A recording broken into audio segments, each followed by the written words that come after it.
Hello and welcome to the Ryan Max Show. Today's episode is a very special one.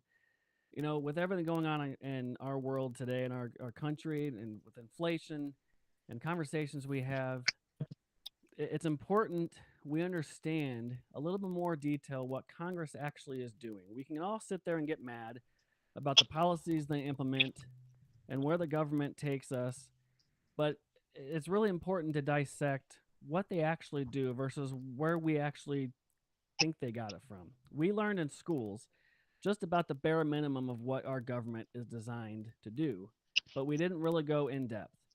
I have an opportunity to talk to somebody who, both as a teacher and as a congressman in his time, that saw things from an outside like we did and on the inside. And a conversation like that has to happen. He wrote a book, The Things I Learned in Congress They Never Taught in Schools. So let me bring him on. He is former Utah Congressman Rob Bishop, spent 18 years in Congress, and he is here to talk about his book and as well as his experiences in both walks of life. How are you, Congressman?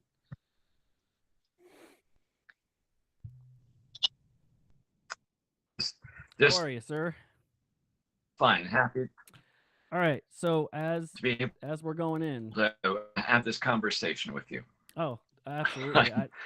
I've been waiting on this one. I know I just did one last week with an author and about his story. And I more and more as I go forward, I want more conversations with actual congressmen, the inside of Washington, because in order to understand what goes on, it's nice to have conversations with people who actually were in Congress. So thank you for coming on and talking about this and your book as well. Your first four chapters, you talk about the breakdown of philosophy of our government. Our government was started from scratch by simple, ordinary men, flawed men, who had the brilliant idea of extracting what freedom and liberty looked like, what they were experiencing from the king, and what they wanted to get away from. And they were flawed, but they were genius thinkers, and they were my age or younger. I'm in my mid 30s. They were in their 20s, and they came up with these brilliant ideas. The way you break down our founding documents in your first four chapters was by far the best for a layman's term. That if anybody is overreading and oversimplifying what those documents mean, your breakdown of those were by far one of the best I've ever seen. Because you take a person that's never read those documents or doesn't understand the way language was back then, and you took it phrase by phrase and said this is what they meant and this is how it was supposed to be interpreted. And I really thank you for breaking that out and walking it out. It's probably perhaps my favorite part. Um, Without kind of going into the first four chapters, just kind of what were the ideas behind these documents and why was it so important that we stay to those? Well, I think the most important part, as I've thought about it, I would now say that the most important founding father was Sir Isaac Newton, even though he never came over here and he died a half century before the revolution ever started. But it was his physics that said, for what is, I think, the third law of physics, for every action, there's an equal and opposite reaction. Yeah. The founders believed that. They were all Newtonians. They also believed it's impossible to write laws just to make everyone good. I think Madison called those parchment barriers that are easily written, easily broken. But they did believe in Newton that if they structured government so there was action that competed against action, there was a reaction. So there wasn't one person making all the decisions or one cabal making all the decisions. Then actually you could reach their goal, which was to protect individual liberty, not civil rights and civil liberties, but individual liberty. But it had to be done structurally. And if we don't understand the structure, and many don't, actually many people in Congress give lip service to structure until they find out that they can mandate a program, and even if, especially if their name's going to be on it, Yeah. they will throw their ideas under the bus and keep going on for the power. But if you maintain the structural balance, then we have done something that is good for our people and our citizens, and we've protected their individual liberties and given them a chance to grow in a way that the founders envisioned. But you have to have that Newtonian concept that it is the structure that is very important. Right. And it's something we've strayed over the last 200 years plus away from this idea of government. And with great power comes great responsibility. You hear it in some of the movie lines of the Marvel world and the DC world, but it really is when you have the idea of the government that were started, and then you get people who are greedy with that power, the idea, and then they translate what was written back then into something completely different. It's really sad how far we've come from those documents and those ideas by those thinkers. Um, you know, the Declaration of Independence wasn't just something that was written as a last minute thing, right? And the Constitution was like a blend of both of the ideas, the anti-federalism and the federalist ideas, and the Articles of Federation that failed. You brought that up in your book, how those were all blended together to come to this idea of government. The Constitution created a more perfect union as it lays out. But those men are far and few between today. Do we have the John Locke's? Do we have the Thomas Jeffersons in today's world? Yeah, but they are few and far between. And it does take someone who cares about procedure. I mean, that's what was significant to me. They designed a structure of government, right, not policies of government. Too many people today just want to come up with the policies of what people will be doing. And they said, no, we'll never be able to determine what happens in the future. Let's make sure that there is going to be a lot of people that have to agree on something before we ever make that kind of a change. So government was supposed to be slow to react, but it was slow to react to protect people. Right. And yeah, that was the key word, protect the people, right? I think government today kind of acts in the opposite way. How can I protect and enrich my own agenda versus helping the American people? Now there are some congressmen, and very few that are still trying to protect the people, but I think you've ran into a lot of them for sure. But in your sense in Congress, overwhelmingly, I think you would agree that there's policy-driven agendas and not what can we do, what's better for the American people. You also brought up so the philosophy of vertical and horizontal powers, the structures, right? And can you break those down, what that means between the branches of power, the branches of government, and then the two presidents that ran back to back that disagreed with the philosophy altogether? Could you break that down? that messed it all up, huh? Yeah, messed it all up. Now, as the founders were running there, they wrote the Declaration first, obviously, which was a philosophy of government that has this balance of power. But also, they listed down things that they did not like that England was doing to them. Constitution comes, a decade later, where they try to take what they didn't like about England in the Declaration and then constitute it in some kind of written document, which once again is based on this idea that there has to be some kind of balance horizontally between the three branches of government, which is what most schools do very well, and they really stop there. Yeah. But equally important to them was a vertical separation of power between the national government and the state government. Now, what they are asking them to do is basically something the good book says is impossible. They wanted people to be loyal to two masters, one the national government and one the state government. And it's an extremely difficult thing to do.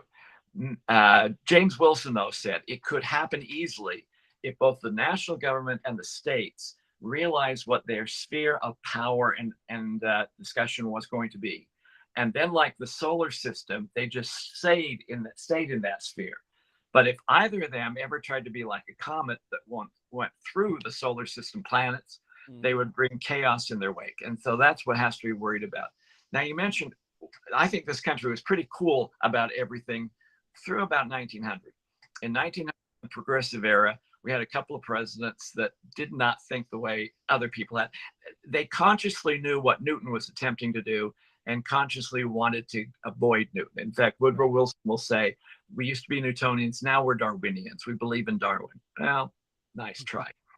So Teddy Roosevelt was the first one to change things. And this becomes difficult. My grandfather loved Teddy Roosevelt, which is only why it shows you can pick your friends, but you can't pick your relatives. Teddy Roosevelt, who was everyone's dream. I mean, he was the cowboy and the soldier that went up the hill and he shot lions in Africa. and everybody. I mean, he was a fascinating character. He did not believe in a vertical separation of power, which we call federalism. Right. He thought that most decisions should be made in Washington, and clearly said that local governments, state governments, should be merely a means of administration and nothing more. Executive orders, which when they write the obituary of the United States, I think executive orders will be the things that they will say caused our downfall. Yeah. Have always been there. George Washington was the first one that did an executive order, but he did Right. 8 in his 8 years. Yeah. From 1850 to 1900, 10 presidents, they did 158. Some of them were big, like the Emancipation Proclamation is big, Yeah, sure. but they only did 158. Teddy Roosevelt now wanted decisions made in Washington that would then be forced to the states to administer. He did over 1,000 in his 7+ years as president. Now, the next president was Taft, and he was okay. Right. The next president was Woodrow Wilson. He didn't believe in that vertical separation of powers that we teach in high school.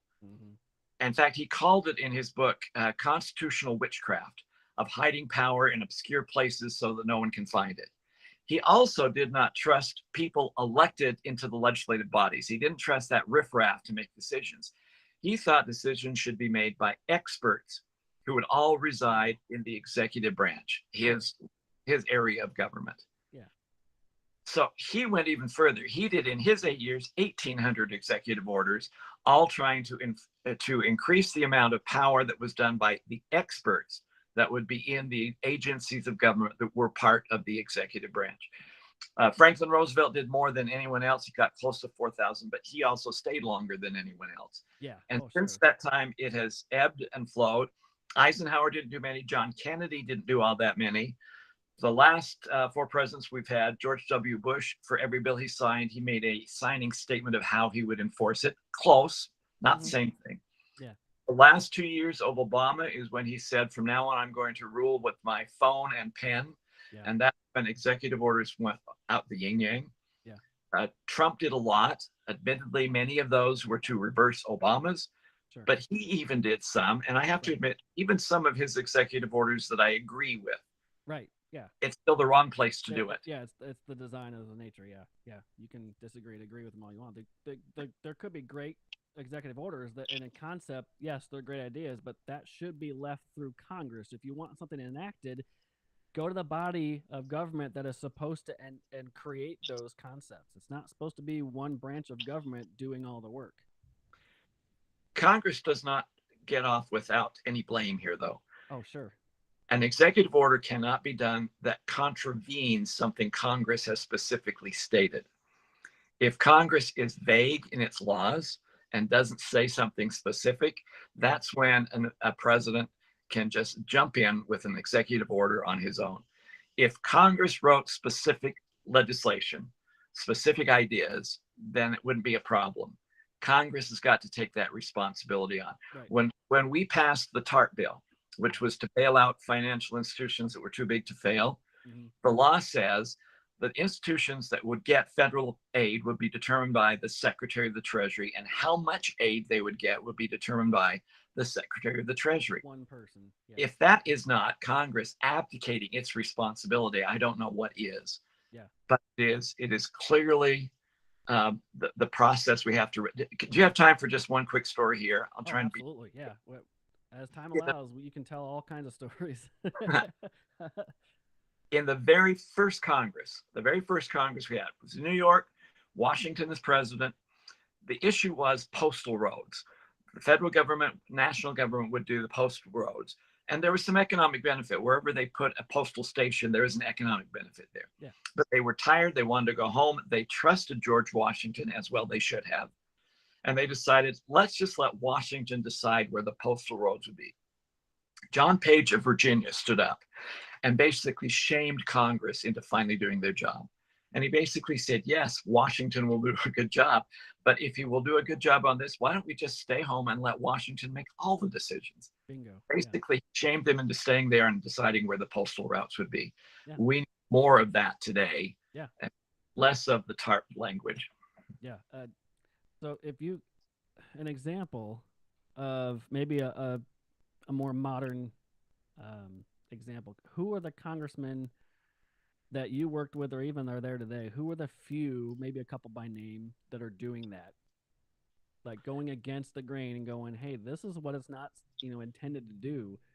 And even if it's falling on deaf ears, at least those few are standing up. I mean, there's only a handful, right? Well, probably more than one would think. It's just not as many as I would hope. Right. So most of them there are actually good people that would, give their shirt off their back to do something. Most of the chairmen that I worked with on the Republican side, I think, were very cognizant of trying to write specific legislation. When Paul Ryan became Speaker, he specifically went after this task. He established what he called the Article 1 task force to try and reclaim power back from the executive branch and put it back into legislative where it belonged. We weren't really successful. I thought we could have gone a whole lot further than we did. Right. He also was the one that then told the legislative research, the people who actually write the bills, that they had to actually write them more specifically so they would close all these loopholes. Paul Ryan took it specifically. He tried to do something about it. The irony is, because he hasn't been gone that long, but almost all those attorneys who write the bills have now turned over, and very few of them are left over from when Paul Ryan issued that edict to write specific legislation. So you got a lot of the chairmen who were there that I worked with, I think, that are still there. I think Mike Turner and Rogers on Armed Service Committee, Westerman on natural resources. They see those things. They try to be as specific as they can. Right. But often it's kind of lonely because people don't like to talk about procedures, and a lot of that is procedure. Yeah. Oh, absolutely. I bet there's differences in concepts there. So you hit on something, being specific in Congress about your procedures and even bill specific, right? You can, if Congress had specific bills written, there would be no need for executive order providing that, extra cake on it. Specific things I caught in your first few chapters, the life, liberty, and pursuit of happiness. The way you broke that down and what the founders were saying about that. Can you break those down again for viewers? Because I think it's a really good idea, and so many people get it misconstrued. The life, liberty, and pursuit of happiness. The specific written word pursuit was key here in your breakdown. I'm glad you got that because it was not happiness was guaranteed. Right. If happiness actually was something that we should guarantee, government would be doing a whole lot more stuff and doing it very poorly. It was the pursuit of happiness that's guaranteed. You have a right to try and be happy. That does not say that government has to guarantee happiness. There are a lot of people who want government to now be the guarantee, or the give me the right word for that. Guarantor, whatever. Yeah. Guarantor. The one who grants you all of those things. Yeah. It's not supposed to be that. They're only offering the way to do it. And the same thing. If life is the important part of it, there are a lot of issues that deal with beginning of life and end of life issues that would not even be in discussion today and shouldn't be part of the discussion today. Right. Liberty also was not access to do what everyone wants to do. There was the concept that with liberty, there was also a responsibility. And that's where people like Washington especially were so interested in not only what they were doing, but how they were viewed and what they saw as their responsibility in those positions. Right. A lot of people get that. Yeah. Unfortunately, there's a lot that also just want government to take care of you. And just make me happy. Do this and make me happy. Yeah. Another key takeaway that I got early on when you broke these down was the Constitution, how you broke down the preamble and how the founders went about it.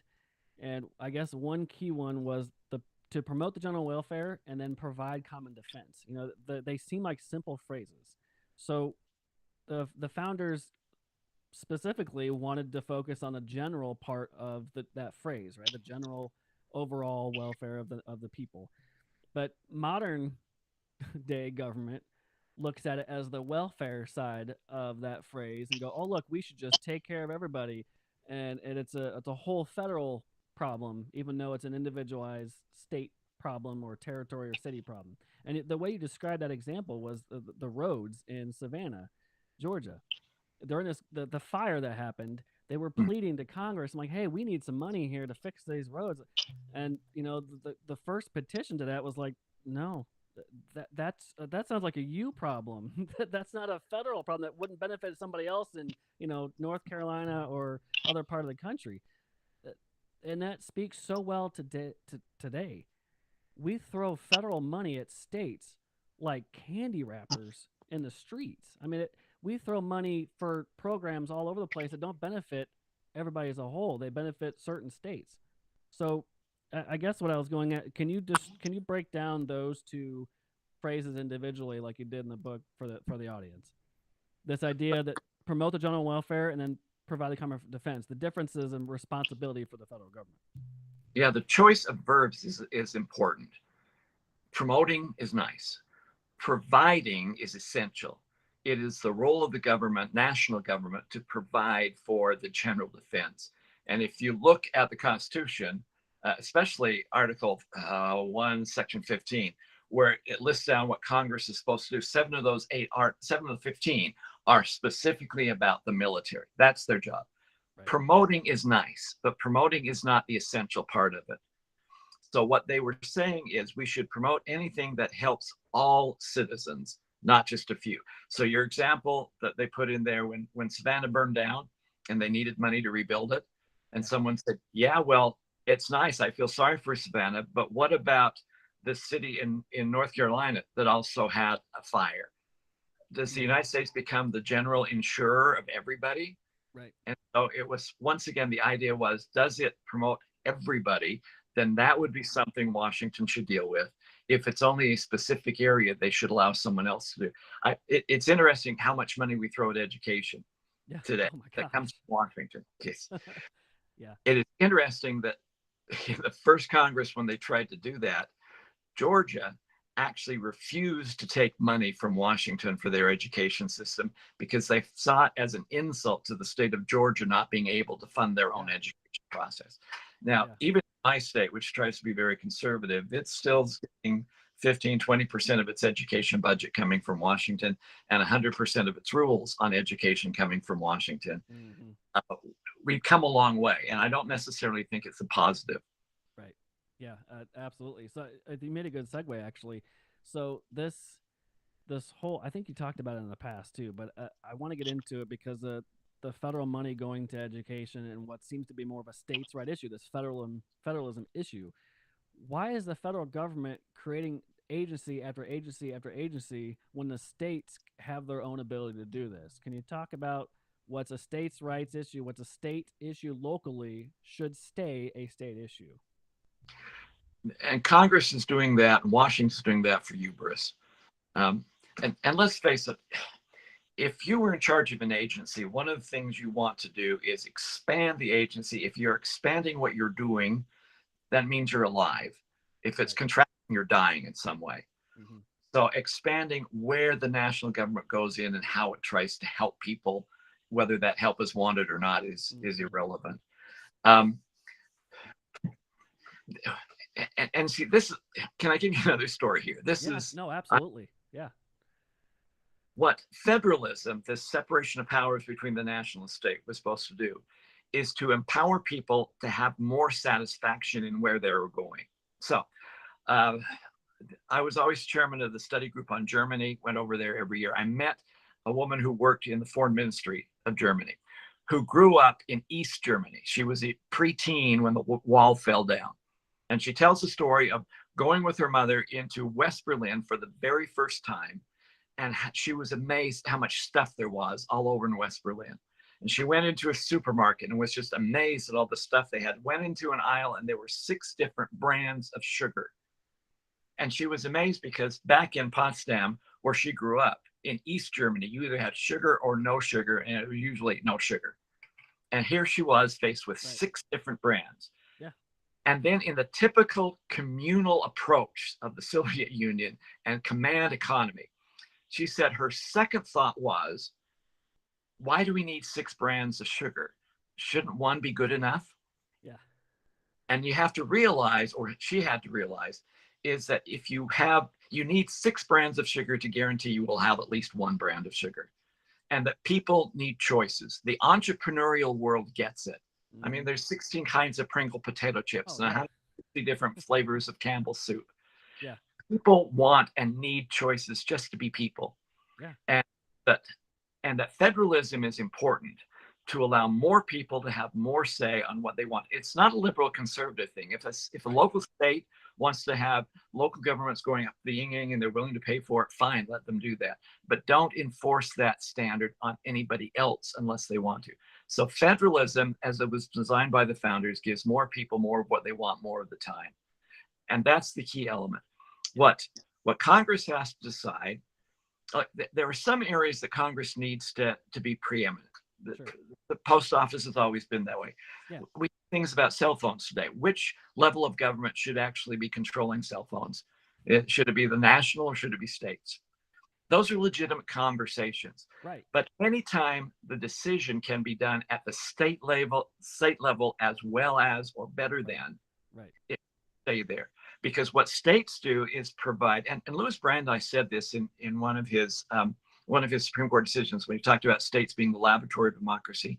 States can provide equality faster and easier.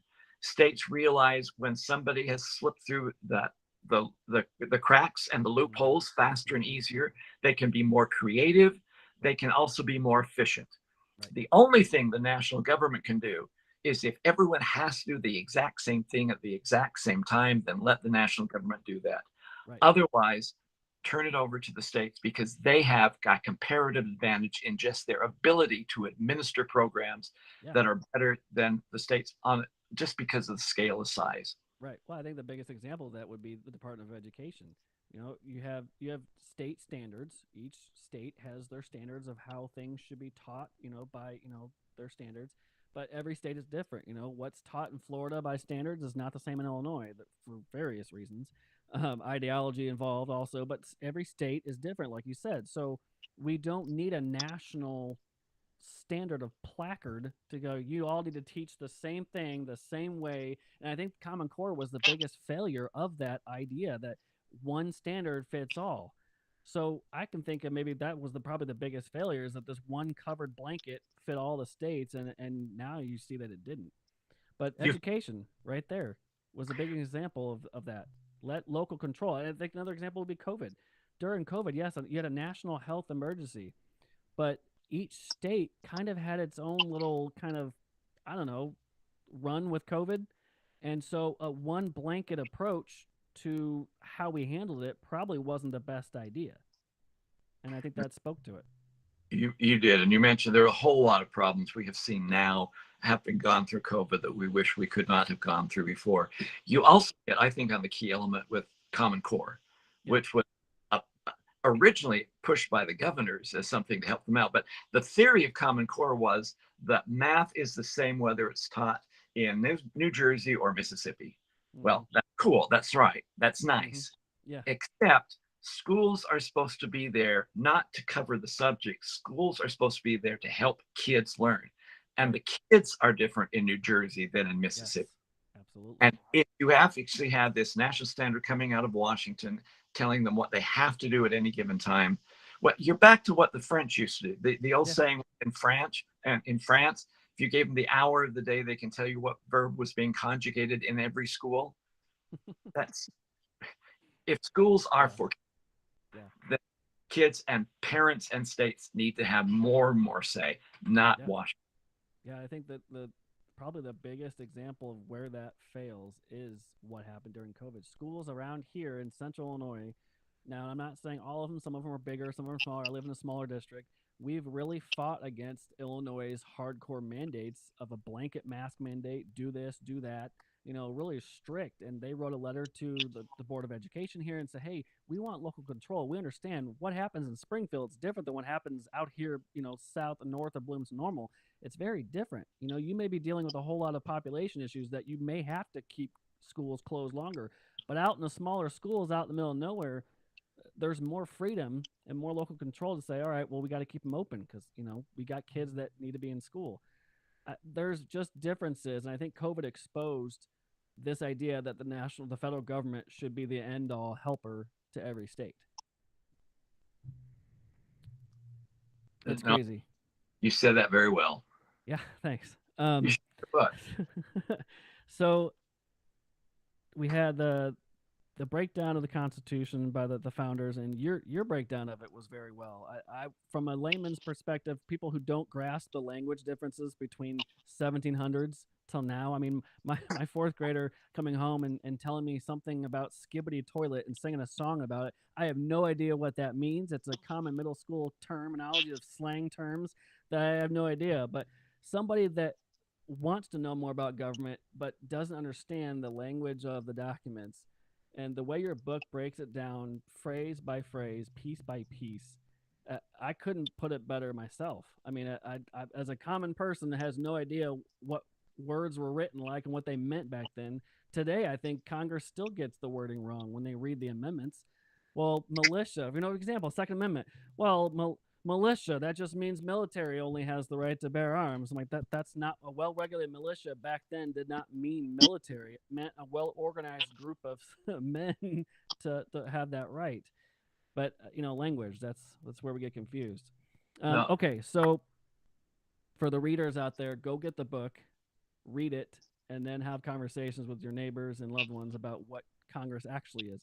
So now I want to get into your time in Congress. So you're coming in, you were a state legislator, but you were also a teacher for almost 30 years, teaching government and history classes. What describe your view of Congress before and now what you know having been in Congress?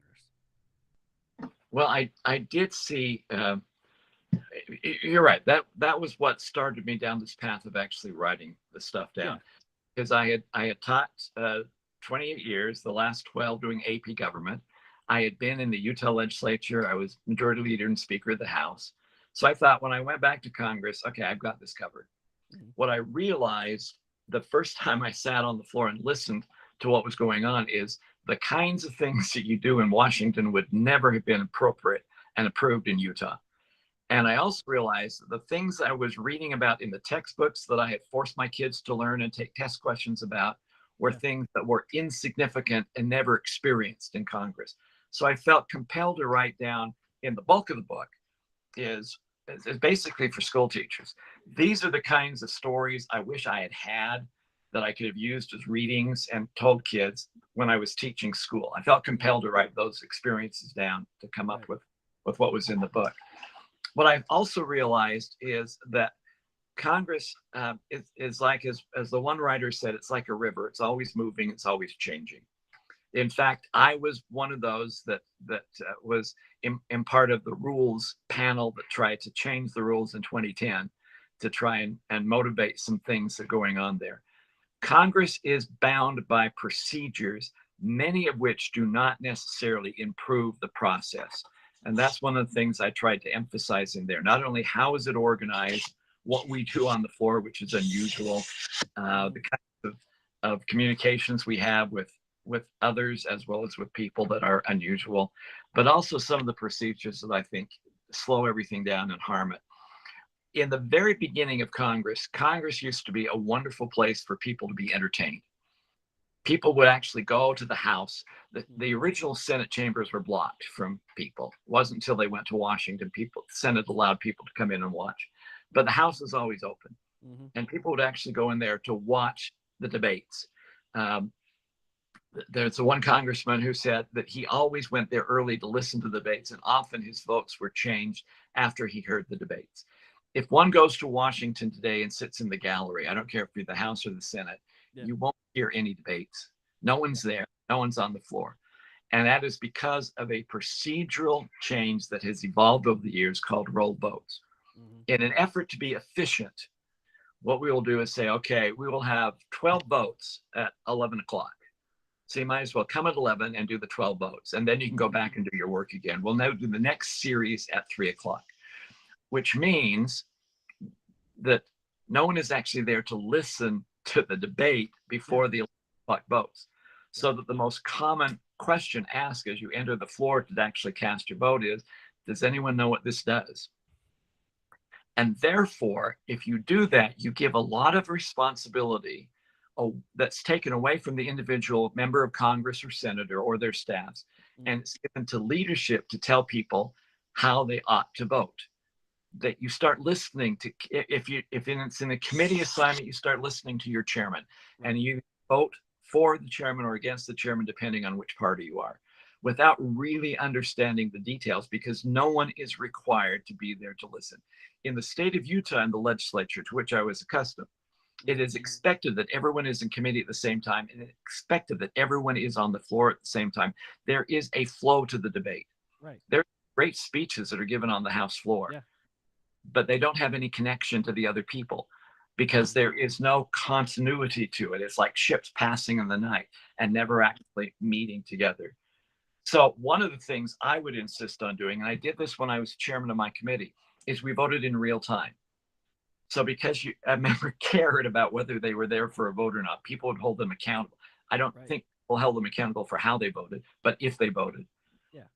And they never knew when it was going to be. I would hold the votes as soon as we finished the discussion. They were always there. They were there for the committee. They heard the debate. I don't know if they voted smarter or not, but at least they heard what it was about before the general concept was better. You know, you're there. So much of, you know, especially during COVID, when you'd be 5 people in Congress voting on things and the rest of them are home because, you know, you can't make it to Washington. The whole idea of electronic voting, it's fine if you're actually legit not able to make it to Washington, but the whole idea, like we talked about, if you're in Congress, you're in Washington doing the job of the representative population that you were chosen to do. Shouldn't you make it a priority to actually be there? And part, like you said, the procedural thing. We're not having any discussions on the House floor. The leadership is drumming up ideas and ramming it through at the last minute instead of working all year on sessions separately and then running through big bills, massive bills. They have no idea what's in them. Come to find out, you know, like Nancy Pelosi said, we have to pass it in order to know what's in it. That's such a terrible way to govern. You know, I get people have their own personal agendas and their personal things, projects they want to work on. You know, back home they get people telling them, hey, I wish you would do this or do this. That's fine. You know, that's, you know, what it is. But when you have the set of ideals and Congress is what's supposed to be, even if you differ from the person next to you that you're working with, at least be able to have those conversations. I mean, I can tell you there's a lot of people that disagree with me back home that here where I live. But we're able to have difference in conversations because we work together, we're neighbors. You know, I know there's a lot of conversation in Congress outside of the halls of working. You probably developed a lot of friendships being there 18 years, even if somebody that you didn't agree with. And I'm sure that's great for camaraderie in Congress. But those conversations aren't happening anymore. Why aren't they happening anymore? Well, there's a couple of those. You mentioned a few ones. You mentioned the proxy voting in which they weren't even there and somebody else voted for them. Yeah. That to me should be unconstitutional. I'm ashamed it's lazy. the court ruled that way. And fortunately, they only did it for those 2 years when Pelosi was speaking, and they have taken that away. No one tries that crap again. Yeah. It was never done on the floor in the Senate. It was only done in the committees. We had it one time in committees. We got away with it. Proxy voting is wrong. I think it's for every reason you said it's wrong. Yeah. It's ironic that the first time they did proxy voting, there were 2 congressmen from Florida who called in and said, because of COVID, we don't think it's wise for us to be there. It's unhealthy. I want you to cast a proxy vote for me. And then the 2 of them got in a car and they drove over to Cape Canaveral so they could watch the space launch, which in poetic justice was canceled, which I'm proud of. There is no reason ever to have proxy voting. What I was railing against was the idea of rolled voting, in which you put everything together so no one is actually there to hear it. Right. Which I think is also one of the problems that has stopped a lot of the communication and the understanding of what is going on. And it has disenfranchised members, not intentionally. That's not what they wanted. They wanted to be efficient. But the end result of them has been to disenfranchise members. And actually, if there are combined bills, that's fine, as long as the individual messages are talked about in committees in detail before they are combined. And that becomes one of the essential things. In the state of Utah, we have 1 vote for the budget. That would not be wrong in Congress if you actually allowed the entire budget to be before them. Right. What happens in Congress now is there are 14 budgets you're supposed to vote on. and people are standing up in this election cycle saying, I'm going to insist we have those 14 votes. Mm-hmm. That's wrong. Yeah. If you think that there is too much money for defense and more should be spent in parks, right, there is no way you can do that on the floor because they will bring up the defense budget by itself. mm-hmm. You can move money around within that budget. Right. You can't move it from anywhere else. By having 14 different votes, we never have anyone look at the entire overgrowth of what the budget's supposed to be and being able to move from budget A to B. And the staff doesn't know it either. So the idea of having those 14 votes, which I hear a lot of people now defending, that's the most important thing we can do and make sure that we don't have an omnibus vote. Now, an omnibus vote has some potential because you can move things from place to place. There are some better ways of doing how we vote on our budgets than what we are doing right now. Yeah, I think some of the disagreements come back and forth, and people who've never been there say, well, why are we shoving this through the middle of the night? Well, if you looked at procedurally, some of those make more sense than, like you said, having 14 individual votes on things like that, a budget especially. But the term is called germaneness. Yeah. In most states, it is very germane. You have one issue, one bill. That's it. Right. You can't combine it. Congress has a very tough germaneness rule for amendments. Right. You can't put an amendment onto something if it's not part of the original bill. Right. But the original bill has no germaneness rule. When you write your bill, you can put as many topics as you want to into one bill, which is stupid. Yeah. That's one of the things we need to do. Yeah, that was probably perhaps the biggest one, because then you're going through just bogging it down with amendments afterwards instead of just immediately just splitting it one topic, one bill. I mean, what's the rush of ramming a 10,000 page bill in the heat of the night when you've known the deadline is months in advance and you're not working simultaneously in each piece? I don't understand the process. And even, I vote principle over people, and the principles of conservatism work. We've seen them work. It's flawed, but the people that implement them also have their own agenda sometimes. But the ideas of principle and conservatism work. The ideas of it. You've got people in power now. Even, I don't know if you know Mike Johnson very well, but yeah. Saying one thing and being bold on that statement is there kind of not so much a backdoor kind of communication channel. I'm sure there is a lot of those, but openly saying we're not going to do this until this is done, and then going around and then signing it anyway and launching it into a vote. Why can't congressmen just say what they mean, kind of like the documents say, and mean what they say and actually hold to what they're saying? This is another thing that is not the way that the textbook said it was supposed to be. First of all, I have some empathy with members of Congress today who every time I was running for office, they said, why can't you be more bipartisan? Why can't you reach across the aisle? Yeah. Speaker Johnson has to reach across the aisle because the votes insist upon it. Yeah. And he's getting criticized for reaching across the aisle and being bipartisan. So somebody at some time has got, okay, you either are bipartisan or you don't like uniparty. Make up your mind what you want them to do. Yeah. There is, though, one thing that I think I would like to emphasize because it's wrong in the textbooks. They always talk about log rolling. And though you didn't say this, it was kind of implied in one of the things you said. Right. The idea is a member of Congress say, I'll vote for your bill if you vote for mine. Or I'll support this if you support one of the things for me. I want you to know that that happens in Congress very seldom and can usually happen once. I found out by listening to people who are in leadership, they don't like somebody who will say, I am passionately opposed to this unless there maybe is a bridge or a road for my district, and then I can change my mind. You can play that card maybe once, but you'll never play it again because leadership will not trust somebody who will sell votes that easily. Right. So this idea of log rolling that's in every textbook I read is really overemphasized. Yeah, it's not really happening. Most people actually do have principles. Yeah. And they will not trade a vote for somebody else. And if they do, they're not respected for that. Yeah, I think that the idea of bipartisanship still should be and empowered and should be utilized. That's the whole idea of our government. Work together, united for the people, right? To protect the people. So much of the bipartisanship that goes into some of these bills is not, I don't think, genuine, because there's a lot of in these bills, I'm sure you can probably attest to, that aren't really bipartisan, right? Sometimes, and once again, some speakers are better than others. John Boehner, as a speaker, has my gratitude to him. He was so devoted to the chamber that he would put a bill on the floor, whether he thought he had the votes to pass it or not, and he was willing to accept the results. If it failed, it failed, and then he'd go on to plan B. Yeah.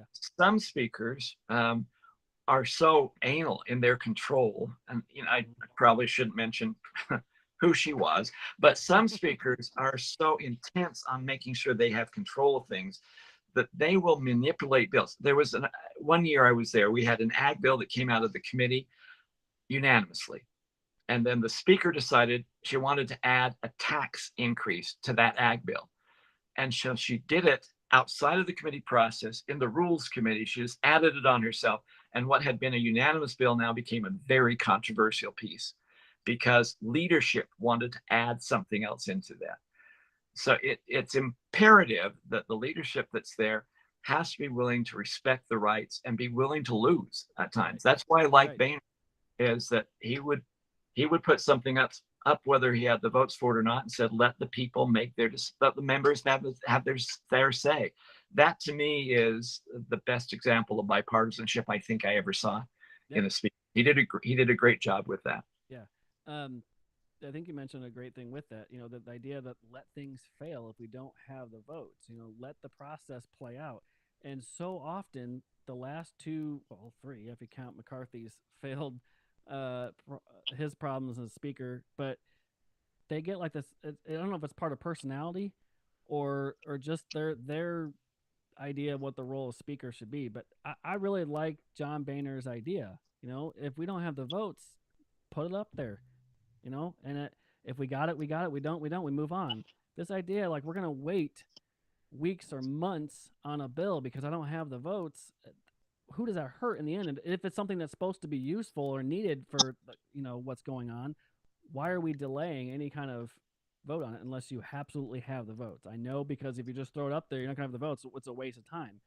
But I think if they utilize Boehner's approach more often, the American people probably would have more empathy for the process and see actually who's working on the bills more often than just waiting until you have the votes, or any kind of backroom deals you can make to get more votes. I don't know.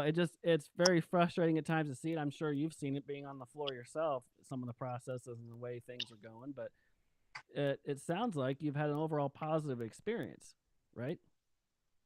Yeah, overall on both levels, both in the state legislature in Utah and when I was party chairman and in the US Congress, I saw people who are willing to sacrifice for the good of the whole and the good of the group, willing to give the shirt off their back for the betterment of the state or the country.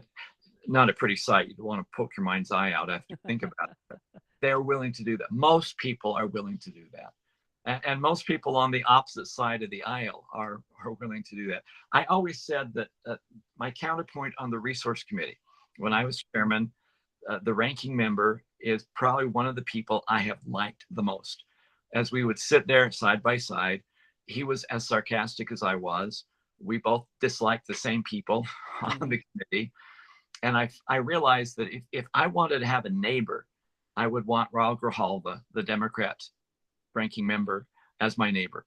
I would not want him on the city council because his politics is crazy as hell, but I would want him a neighbor. He's just a good person.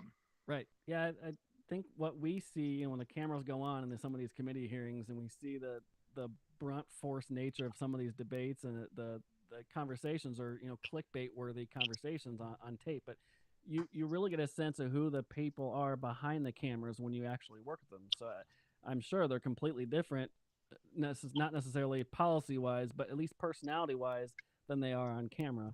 When they can see that clickbait article, oh hey, I got views, I got media time, I said something hot and heavy, and took heat for it, but I said it. But behind closed doors, they're probably not as fiery as they come off to be sometimes. Usually the people you see being quoted a lot are not the ones that actually come up with the final decisions. Yeah. Um, they say it's the difference between a show horse and a workhorse. Yeah. Yeah. You don't see the work of the workhorses, but Right. they are to actually get the job done. The loudest ones that get all the media time. um, I guess how important is the relationships in Congress to be able to kind of spark that bipartisanship and actually get work done? Because when we started this whole thing, the philosophy was how can we better our nation, right? And you move forward, it's all about relationships, right? Garnering relationships with your colleagues, with the people back home. How important are those relationships to kind of to garner some kind of idea how we can we better the country as a whole? This is a tough one. I mean, it's an excellent question, and it's Yeah. a hard answer because there are some things that you need to have a philosophy and hold to that philosophy. Mm-hmm. And if it's a core philosophical statement, you don't want to give up on that, and nor should you. Right. If it's the details of how you get something accomplished and how you can better work together one with another and how you can work out some of the details, Mm-hmm. I let me try and come up with some good examples. Um, as chairman of my committee, I was not supposed to necessarily help Democrats get their bills through. That was not the role. Yeah. But there were times when I was more than happy to do that. The congresswoman from Hawaii was trying to create a park in in the Big Island of Hawaii for someone who had gone through World War I and was on his last deathbed, and to try and get it passed before he died. That was her goal. Mm-hmm. And I was more than willing to help her do that.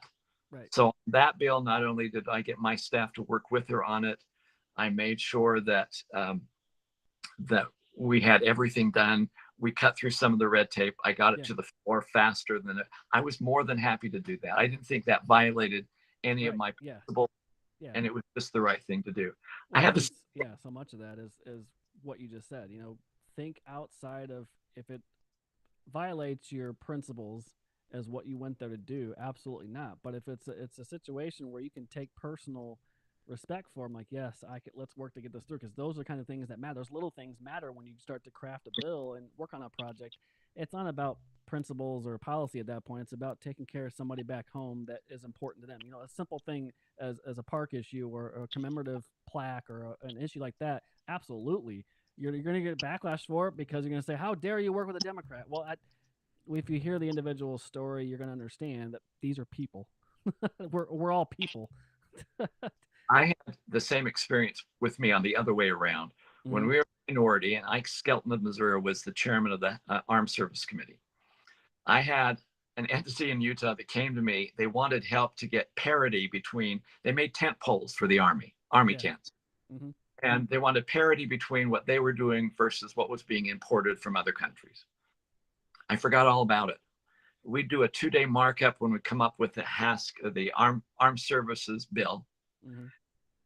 In the middle of that, the company called me up and said, "How's our amendment coming?" And I went, "Oh, crap. I had forgotten it all about it." I went back to the Democrat chairman of our committee and I explained, "This is my fault. I screwed up. This is an issue I think is cool, but it's all screwed up." Mm-hmm. He could have easily said, "Rob, you lost. Wait till next year. Tough, Mm-hmm. tough." Right. But instead, he turned to his staff and said, "See if you can work something out." The very last amendment that was to be discussed on the very last day of that markup was my bill, that my amendment that now had been written, where the chairman, Ike Skelton, said, "Rob, we have just enough time to do one last amendment. If you promise you won't say anything, we'll bring up your amendment." And I said, I just waved. Fine. Now, that was an example of somebody who went out of his way Right. to try something. That's an example of bipartisanship. That's the way it should be. Well, and that's the organic process of how it Yeah, works. Too much yeah. of the bipartisanship they do today, even after you've left, is I'll scratch your back, you scratch mine. This idea that I'll support you, you support me. That's not really a thing. We hear at home. It's like why were they doing that? Well, there's reasons why Mike allowed a vote and why he got some more votes or less votes. I mean, that's just the idea of it. I think really important though is the relationships you build, right? Through the 18 years, you build this relationship with colleagues you work with, especially the ones on your side of the aisle. Obviously, you have to work together. The broken factions of each party is, I think, symbolic of the division of our country today. You've got the far left progressive wing of the Democrat Party. You've got kind of this in between, more left center that aren't as loud as the far left, and then you got the Republican Party, where the Democrats, albeit have an extreme push for a lot of their work today, and I won't go into their agenda right now because it's another conversation for another day. But their one thing that's, I think you can give them credit for, is their unique ability to vote lockstep, no matter how often their factions disagree with how to get things done. The Republican Party can't seem to figure out where their head and hole is in the ground to come together. Yes, there's the Marjorie Taylor Greene wing of the party. There's the Mitt Romney part of the party. There's Mitch McConnell. Is it a leadership issue? Do we have somebody in leadership too long, and do we need to pass the gavel? Or is it just a party ideology or a party grasp as a whole where we don't have a consensus? We have just a bunch of little cliques, like in a school, working together, and they're fighting. Um, it's, I don't know, to be honest with you. It's probably a little bit of both. Yeah. Whenever it is much more partisan, whenever the party numbers are very, wait, if it's what is it, 51-49 in the Senate? Yeah. And we got what, a 2-vote, Yeah, 1 or 2 vote lead in the House. Yeah. in the House. Mm-hmm. That's always going to create more partisanship Mm-hmm. than if there is a larger margin. Right. There will always be people that want to say, this is what Denny Hastert did as well. It was called the Hastert rule. Yeah. That wouldn't pass a bill on the floor that didn't have a majority of the Republicans supporting it. Mm-hmm. He would bring it up. Right. So it was an effort that Republicans had to work amongst themselves to make sure that you had that kind of cohesiveness. Right. Now, some people criticize that. Others thought it was the right thing to do. You have it kind of on steroids right now, as I think more people are taking really strong positions on either side to, I think sometimes just to get publicity out of it. Yeah. I will tell you one thing though, that when the House flipped from Democrat to Republican on this last election, although it was very slim, Mm-hmm. the head of the Progressive Caucus and the Democrats was bemoaning the fact that they wouldn't get as many bills passed now with Republicans in control as they had when Nancy Pelosi was Speaker. But she said, I guess what we'll just have to do is have Biden pass more executive orders. There you go. I'm coming back to the beginning of it. What is the threat? Circle back. Yeah. Yeah. Oh my gosh. That's, we can give them credit for lockstep voting and how they run things. They're all 216, 214 against speakership votes and everything like that. But you do have the most loud part of the party going, well, I want this and I want that. Why isn't this way? I guess we'll just use the pen. Well, that's not what you were sent to Congress to do. You were sent to call amongst your colleagues and go, hey, how can this benefit the American people?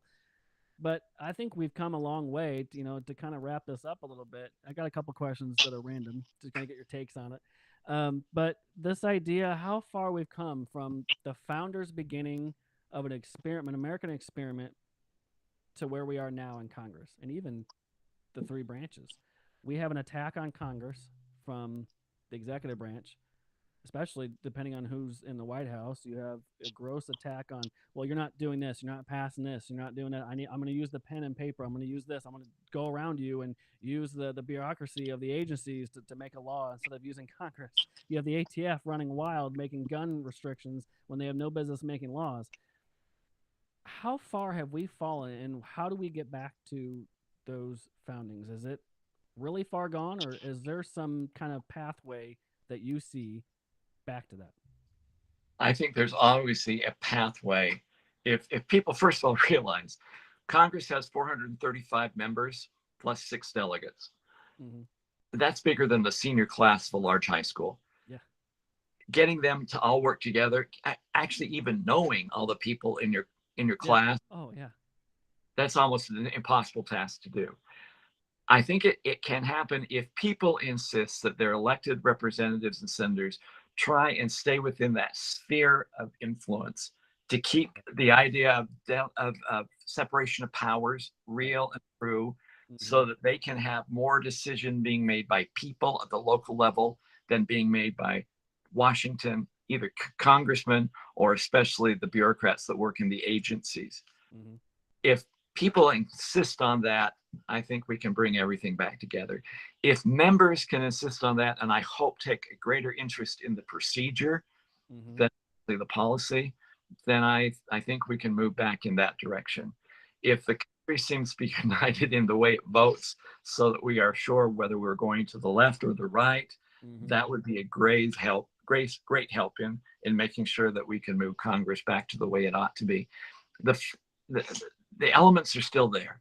Right. It's just bringing in there, and I have a lot more in there. Sometimes I tell everyone to go on Amazon and get the book, because the bulk of it is simply the procedures we went through, and the last chapter I put in is 10 procedures or reforms I think should be made to make Congress more effective and more efficient. Right. Yeah, I think we've talked about it today as a whole. That if you just set aside your own agendas and look at legislating what is good for the country, with the breakdown we have with the general welfare and providing the common defense, the specific verbiage, too many of the bills in Congress, I think, have been named a good name, and then they really mean something else. And overall, do we get a lot of bills that are actually effective for the country, or are they just projects that have been passed? But your book lays that out. I have a couple more questions, but I have the book. I've been reading it. It is a great book. You need to go get it. Go to Amazon. The Things I Learned in Congress They Never Taught in School. Rob Bishop. All right. 2 takes here. Especially one of them actually relates to what we just ended on with the separation of power thing and the respect for the 3 branches. The attacks in the Supreme Court by either side when they don't get a decision that they agree with. What is your take on that? It is, obviously it's probably not a good look, but when you hear Democrat senators already starting to attack the Supreme Court members who perceive to have kind of conflict of issues when deciding important cases, whether you may think that or not, is that a good look to start attacking the other branches, a co-equal branch of government, and just say, well, they need to be implemented with this. They need to have this. We need to do this. Congress needs to step in and bar them from having this. What's the PR issue with that, attacking another branch of government like that? Look, the Supreme Court of the early 60s had a lot of decisions they made that I thought were just wrong, because they were trying to solve a problem, not actually just adjudicating matters of fact. Right. So I don't want the courts to start becoming policymakers ever. The attacks you're talking about are extremely different, because the last few months, especially, the attacks have been very personal, and they've been partisan, and they have been about political ideology, right? Not necessarily whether the Supreme Court was expanding its role to try and become a policymaker. And I find that attack on individual members, whether they be conservative or liberal members of the court, worrisome, because they have changed the tenor and the tone of what in the last few months. And that's a scary situation of what may become of that. It's an effort from the other branches to put pressure on the court to change their decisions. That's wrong. Yeah, I agree. And they may not fully believe what they're attacking the courts. I think one of them was Senator Durbin. He came out and said something stupid about it, and of course Schumer said his attacks, on Alito and his personal, things with his wife and waving the flag and all that stuff, and of course there's Justice Thomas, and his perceived injustices on his private life. People don't have to remember that they're people too.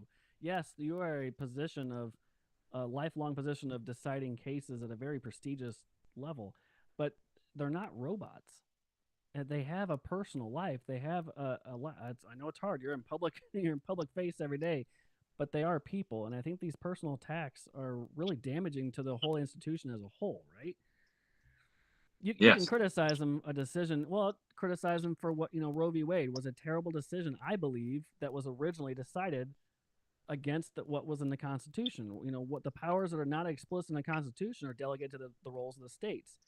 Whether you agree with the issue of abortion or not, that decision was wrong decided initially, I believe. And the decision to turn it back to the states, no matter ideology, was probably the most correct decision to date. It was controversial because you had a leak come out, and then you had the decision come out, and then you got the personal attacks on the justices and all the other stuff. But it's fair to criticize a decision, not a personal level of what the justice, like, the Kavanaugh attack, before that. I don't understand. Both sides are guilty of it. The right and the left are attacking institutions, right and left. I just wanted to get your take on the public attacks on an institution that is supposed to be, yes, policy above reproach, but they are human too. They do have outside things that do happen, unfortunately. Okay. Um, let's see. The weaponization of government. This this two layers of justice, that could be a whole other conversation by itself. But just a quick take on the decision that was handed down recently in New York, as you've probably seen and heard and heard all the reactions to. Is it really more, does Trump do this, this, and this that was actually legal? Or is this really a bigger issue that we're having in our government? Where one side is completely nuking a presidential candidate simply because they hate who he stands for. Um, and once again, I don't have a full, good, concise answer for you. Just a take or opinion. I, I have to admit that I think the case was a poor case. I mean, it wasn't a felony E case. It was at best a misdemeanor case. Yeah. But so you're talking about weaponization of the judiciary. Yeah. That is bothersome to me and troubling. It's but more of a trend. That's I guess what I was getting at. Of the executive branch all this time. Mm-hmm. In the 18 years I served in Congress, the biggest crux of my time was trying to help constituents who I thought were being abused by an agency of government by coming up with some rule or regulation where there was no way of fighting back and where there was no check and balance to it. They just did it. I had one of my constituents will serve a jail time for a company. He was using he refinished furniture. He was using a formula that the state said was fine. EPA came in and said, no, it's not fine. He was lost. He said, finally, he said to the EPA, okay, what am I supposed to do? Do I use it or not? What is my solution? And EPA told him, we don't come up with solutions. All we do is enforce the law. He ended up serving a jail time because EPA could not figure out a solution for him because it didn't even try. That to me, the weaponization of the agencies, which I spent a lot of time fighting, and that has been going on for a long time. And as long as we keep expanding the executive branch agencies and their power and their rulemaking authority without some kind of check and balance to it, it's going to continue on more. That I can't deny has existed, and it's really wrong. Sure, growing the administrative state. Yeah, that's the biggest problem. Yeah, we can all have personal opinions on what we think is happening, ideology, and what the left perceives as their way of governing and what the right perceives as their way of governing. But at the end of the day, from the eyeball, just an average American looking at what's going on in these court cases against a presidential nominee, you may not like the guy personally. He's a bull in a china closet. That's who he is for 77 years. He's been that way. But 91 counts against him, plus the state counts, and now a trial that should have never taken place in a federal arena. It's crazy. I can't fathom living in a time like you described in your book. This is not the way government is supposed to work. It's crazy. It is. Well, Congressman, thank you so much for coming on. I appreciate the storytelling, the process you have laid out. Your book even goes into more detail, and I encourage others to get it. I'll put it on my social media. Share this with whoever you can. I'm no Dan Bongino, no Glenn Beck, but I'm out there. Well, no, I appreciate it because I think the book has a lot of merit to it, and because I'm old and I need the money. So thank you. That's not a good reason. All right. Thank you, sir. Thank you. Goodbye.